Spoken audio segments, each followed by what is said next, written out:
Mario, Zelda, Pokemon, Animal Crossing, Splatoon, Pikmin, Kirby, Metroid, Donkey Kong.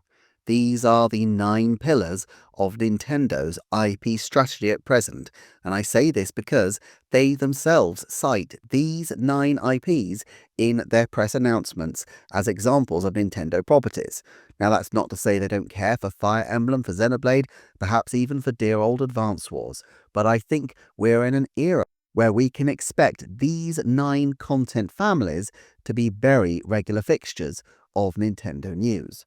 If you go back to times gone by, Mario games usually released at a rate of 2, 3 or sometimes more per year, and Pokemon could be reliably expected to provide 2 or 3 titles annually, especially once you counted mobile games.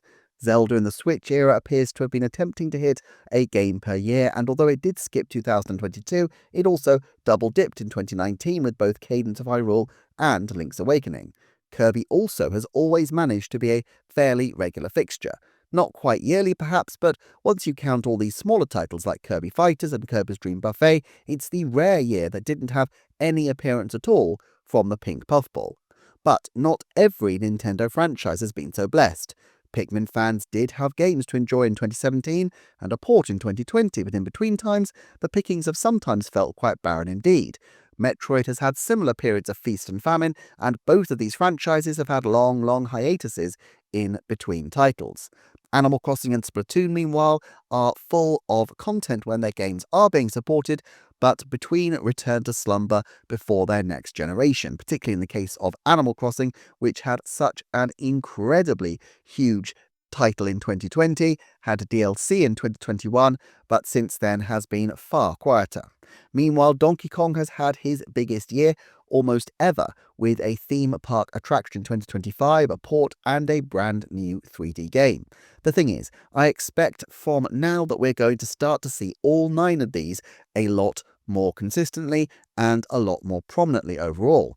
That doesn't mean annual games necessarily, because as far as I can tell, even if they had the audience, and I'm not sure all these games do, they certainly don't have the development capability at Nintendo.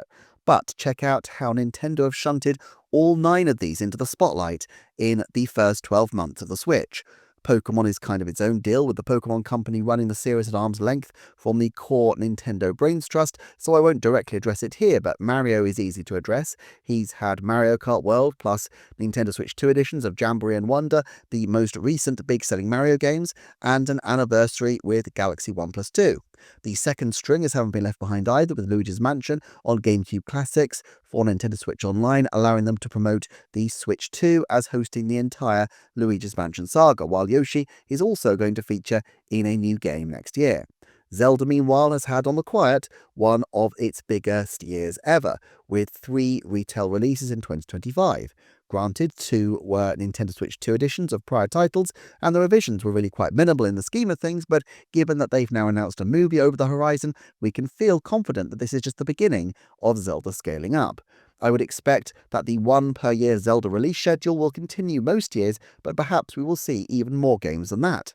With Animal Crossing and Pikmin, we've got the DLC, and Pikmin also featured in a short from Nintendo Pictures. Splatoon has had the teaser for Splatoon Raiders, Donkey Kong has had a brand new game, as has Metroid, and Kirby has had not just a major new game, but the Kirby and the Forgotten Land DLC. Basically, every single one of these franchises has received some kind of substantial update and at least one retail release in the same financial year as the Switch 2 launch.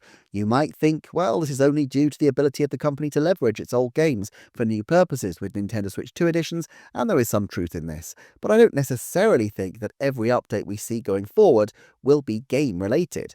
Between smart device games, theme park extensions, audio-visual content, and other tie-ins, there are plenty of ways that they can service these core franchises besides simply in gaming. Moreover, there is plenty of material they can bring to the surface without the cost of developing huge new games. New Horizons could add smaller updates indefinitely along the lines of the Zelda and Splatoon tie-ins, with the version 3.0 update. In particular, as I mentioned in my DLC reaction video, something tying into Mario Galaxy feels like a complete no-brainer at this point. There are obviously bigger possibilities. We've yet to see a full post office or police station, and while this might be a lot to add in, and I don't think Nintendo needs to go to all that trouble to keep the franchise ticking along, there is definitely potential there.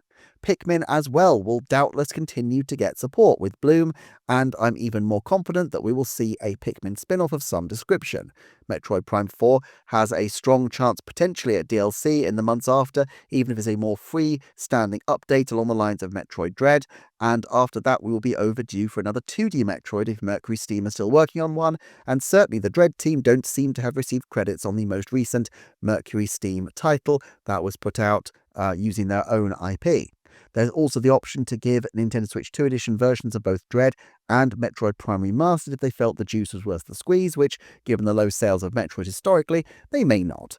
I'm not saying we'll get Metroid stuff every month, but I could see something Metroidy of note dropping every year for the foreseeable if they wish to push the franchise to this degree. Now, I should acknowledge that they've also put a lot of effort into Fire Emblem this year, with a new Switch 2 game out this year and a new mobile title shadow dropped in 2025.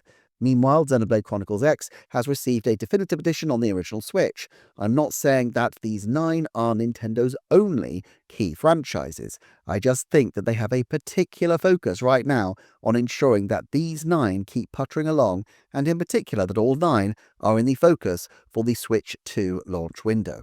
We can see a little about how these titles are being utilized, with many of these franchises bringing in different audiences. Animal Crossing is a shop window franchise for a whole group of casual and particularly female players. Metroid, on the other hand, is a great signature game for the Western audience and particularly the hardcore gaming community who might need an incentive to try Nintendo for quality. Kirby brings in a young audience, Mario brings in a family audience, and especially through the films, a new audience of people who are only dimly familiar with his games before. Whether Zelda, Pikmin and Donkey Kong can carve out their own distinctive audiences as well remain to be seen, and I think finding what those are will remain a major priority for those franchises.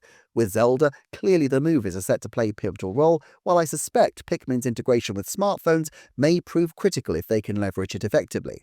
Either way, what we can see is how Nintendo links these together and what they see the various roles are through their content. So Animal Crossing fans were given a tease for Zelda and Splatoon to follow up the Mario content that was added for the 35th, while Mario Kart 8 Deluxe also featured Zelda, Animal Crossing and Splatoon. Animal Crossing and Mario Kart were obviously the most entry-level parts of their franchise list, but then people are being funneled towards their slightly more niche, but still quite significant franchises. Now, obviously not all of these IP will suit cross-pollination. I'm not sure that putting Kirby in Metroid would help very much. In fact, I think it might hurt Metroid's vibe if Kirby popped up, although obviously Samus has crossed over to Kirby's world before. Still, my suspicion is that none of this is coincidental, and there will be someone within Nintendo with responsibility for producing IP management plans for each of these 9 most commercially sensitive of series, and so I would expect to see how that will be implemented in the years ahead. For more on how Nintendo appears to be viewing each franchise, however, the next video you might want to watch is my overview of Nintendo and franchise expansion here. Also, please do check out the Patreon for early, ad-free and exclusive content. Thank you so much for watching, and I shall see you next time for another Nintendo Forecast.